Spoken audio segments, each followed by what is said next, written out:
sebagai delivery man yang untuk Wing ya? Iya betul sekali Pak. Yang ada di pikiran Pak Nyoman, kesuksesan atau keberhasilan seorang delivery man itu apa sih?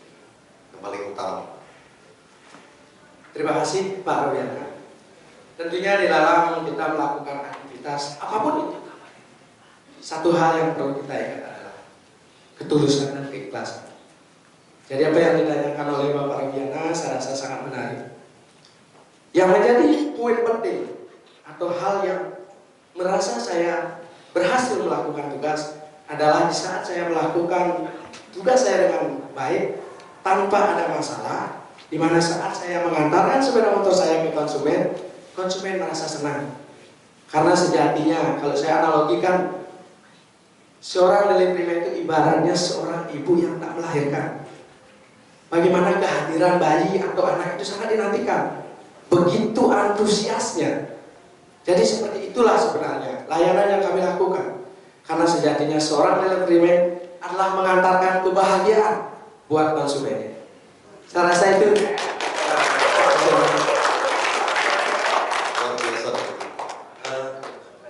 Kalau kita lihat bahwa dalam pengiriman unit motor ya, pasti ada ketepatan waktu, ada unitnya tidak ada catatnya. Nah, menurut Pak Nyoman yang paling ranking, menurut pengalaman terhadap konsumen, yang paling nomor satu diharapkan oleh konsumen apa sebenarnya? Dari tadi yang belum ada ketepatan waktu, apa unitnya yang lebih sempurna, dan cacat dan segala macam. Sebenarnya di dalam kita mengharapkan sesuatu atau membeli sesuatu, hal yang pertama yang diharapkan atau kita harapkan kan kualitas, Pak. Entah itu kualitas layanan, entah itu kualitas produk, apalah itu. Jadi yang paling pertama yang kita siapkan atau kita kontrol adalah kualitas. Yang pertama kualitas, saya contohkan mungkin kebersihan motornya. Kualitas timing delivery. Itu tentunya menjadi hal yang sangat utama. Karena bagaimanapun kita memberikan layanan yang baik, kalau kualitas barang yang kita kirim ya tentunya konsumen akan menjadi komplain, Pak. Jadi mungkin Pak Robiana juga pernah mengalami seperti itu. Kita mau beli sesuatu tapi kita sudah bayar tapi tidak sesuai dengan harapan kita, tentunya kecewa. Nah tentunya saya sebagai seorang delivery man, Pak Robiana, pastinya yang pertama yang menjadi prioritas saya adalah kualitas dari unit yang saya kirim. Yang kedua, timing delivery-nya. Yang ketiga, informasinya harus tepat. Saya rasa itu Pak Rosyana. Oke. Lalu kalau tadi prioritas ada tiga itu, dalam pelaksanaan tugas Pak Nyoman punya strategi apa supaya ketiga itu bisa tercapai? Baik Pak, tentunya untuk mendapatkan suatu kualitas ataupun mutu, hal yang pertama yang saya kedepankan adalah komunikasi. Karena di dalam rangkaian kita melakukan pengantaran banyak tahapan-tahapannya. Nah di sini kalau komunikasi kita terputus atau tidak nyambung, bisa jadi kualitas yang kita antarkan ke customer itu menjadi cacat.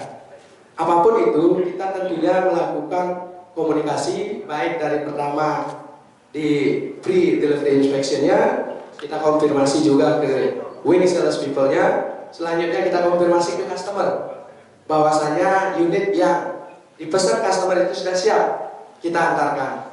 Jadi kita berikan estimasi waktunya bahwasanya motor yang akan kita antarkan sesuai dengan jadwalnya. Jadi sekali lagi poin dari semua itu adalah komunikasi, Pak. Terima kasih. Oke Pak. Mungkin Pak Nyoman punya pengalaman punya konsumen yang komplain keras, mungkin karena pengiriman yang agak telat gitu ya, macet segala. Nah, bagaimana apa yang harus dilakukan oleh Pak Nyoman untuk menghadapi konsumen seperti ini? Pastinya customer yang komplain itu 1-2 pasti ada. Tapi syukur memang produk Honda itu nomor 1 dibandingkan dengan yang lain. Beri aplaus untuk kita. Konsumen komplain itu 1-2 ada dengan berbagai ragam alasannya. Kadang-kadang konsumennya itu inginnya tidak mau beli produk ini. Awalnya dia mau beli, setelah dia pikir ada produk lain, dia cari-cari alasan bahwa ini produknya nggak bagus, produknya cacat. Bisa saja seperti itu. Jadi strategi saya untuk mengatasi komplain, yang pertama tentunya biasa seperti ada ketimuran, kita meminta maaf, ya saya sampaikan apa permasalahannya. Ya kita telusuri dulu masalahnya. Setelah itu baru kita bersama-sama mencari solusinya. Ya alhamdulillah, Astungare sampai saat ini produk Honda yang katakanlah yang mohon maaf cacatnya itu mungkin sedikit. Dalam artian mungkin ya kesalahan pabrikan, nanti itu bisa dijelaskan karena itu ada garansinya.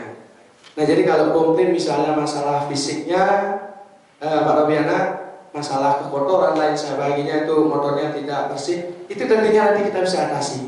Jadi masalah waktunya juga, kalau misalnya konsumen yang sering komplain itu masalah waktu.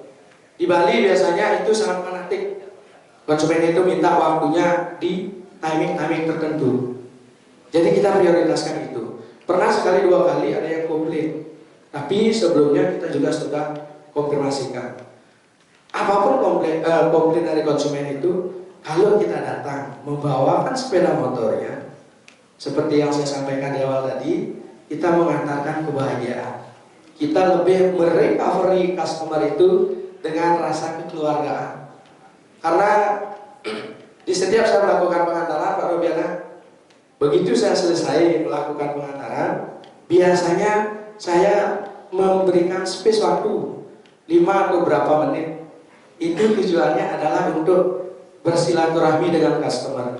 Karena pada saat melakukan pengantaran, Pak, itu tidak hanya konsumen saja yang ada. Di desa itu biasanya banyak orang yang mengerubuni. Ya kita di sana mungkin menjalin komunikasi. Kalau misalnya Bapak ada hal-hal yang ingin disampaikan, kita terkadang juga berbicara di luar dari produk yang sudah kita kirimkan. Katakanlah saya kirim ini produknya sudah oke, saya kirim. Jadi kita caranya untuk merangkul konsumen itu adalah bagaimana kita bisa menjalin tali persaudaraan. Karena sejatinya konsumen itu juga adalah keluarga dari kita. Begitu Pak Rabiana, semoga bisa menjawab pertanyaan Bapak. Terima kasih, luar biasa.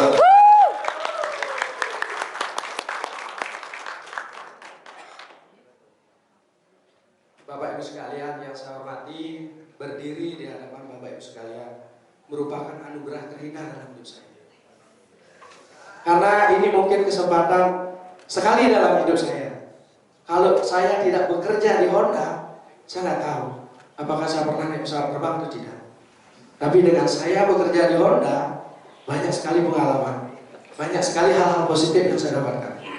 Intinya adalah apapun pekerjaan itu, walaupun saya sebagai seorang deliveryman belum tentu membuat saya kaya, tapi satu hal yang saya ingat, saya bisa menyekolahkan anak-anak saya. Saya punya 3 anak plus 3 keponakan yang menjadi tanggung jawab saya.